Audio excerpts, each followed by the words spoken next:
Bonjour everybody, I'm Kelsey and today I'm doing my rehearsal for the Tiny Teaching 2 presentation, and I'm going to be asking a couple questions along the way throughout this presentation, but today I'm presenting La Fête de Roi, or l'Épiphanie, which in French means King's Day. So as you can see from the image, we have the three wise men, or the three kings, that were on their way to see baby Jesus, who was their king. So it also says Bonne Fête de Roi. So there's different ways that you can say this, but we'll go through that more throughout the presentation. So, l'histoire du fête, the history of this holiday. King's Day, or Epiphany, is a day in France that celebrates the journey of the three kings on their way to meet baby Jesus, who is their king. And this day takes place usually on or around the 6th of January, which is about 12 days after Christmas. So this journey the 12 days represents the journey of the wise men, you could say. And it's French tradition to serve what we call a galette, which is a cake. And it's filled with frangipane, which is an almond cream with a custard-like texture. It's délicieux. It's really good. And there's a little crown, which is important for Fête de Roi. Now we're going to talk about la fève. And within each king's cake or galette is a little fève, which is like a bean or a trinket. It's a little surprise that whoever bakes the cake puts in there. It's for somebody to find. So whoever finds the fève wins, and they become king or queen.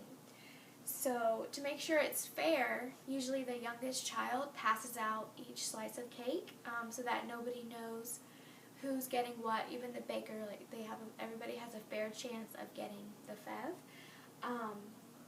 So whoever has it, if they can pick who they want to be their king or queen, because whoever wins, you're queen for the day, and you're said to have good luck. And also, it's important to be cautious when you're eating the galette, because you could chip your tooth if you're not careful. So just be mindful of that if you're ever eating king's cake. And these are some examples of what la fève could look like. You have a little figure here. It says le laboureur, which is like a worker. This looks like it's a monk, and I would guess that this is a nun or something like that, but this is just a good example of the little trinket, and they're tiny, but it's cool to find them when you're eating the cake. And I thought this image was cool to share too. It says moment de partage, qui sera le roi ou la reine? So it's saying you're going to share the cake, who's going to be the king or the queen, and then you can see the little king and queen character and the galette de roi. I bet that's really fun when French families gather around and everybody's anticipating, who's going to be the king or who's going to be the queen. So I think that's a great tradition that they have. And this is just another image of the galette. You can see it's got like a flaky crust on top. It's so delicious. Oh, and you can also see the little fèves right there and the crown. And also, most of the children wear little crowns when they're eating the galette. And whoever becomes the king or queen, they can have like a special crown. And then this is another image. Another way we can say Bonne Fête de Roi is Joyeuse Epiphanie. And as you can see again, the wise men are making their way to the baby Jesus, and who's there and who's their king. So now we're going to move on to the discussion portion of the lesson, and it's about traditions.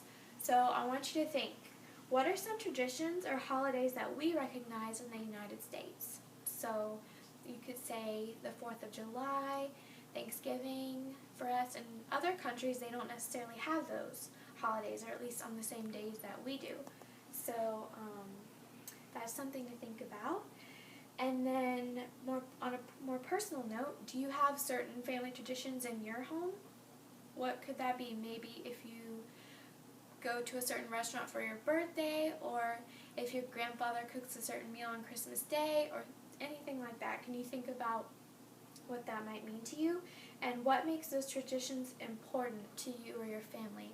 Why is it necessary to continue those traditions, or why do we want to continue those traditions? So those will be some of the guiding questions we'll talk about, and but that's it. Hope you enjoyed and have a great day.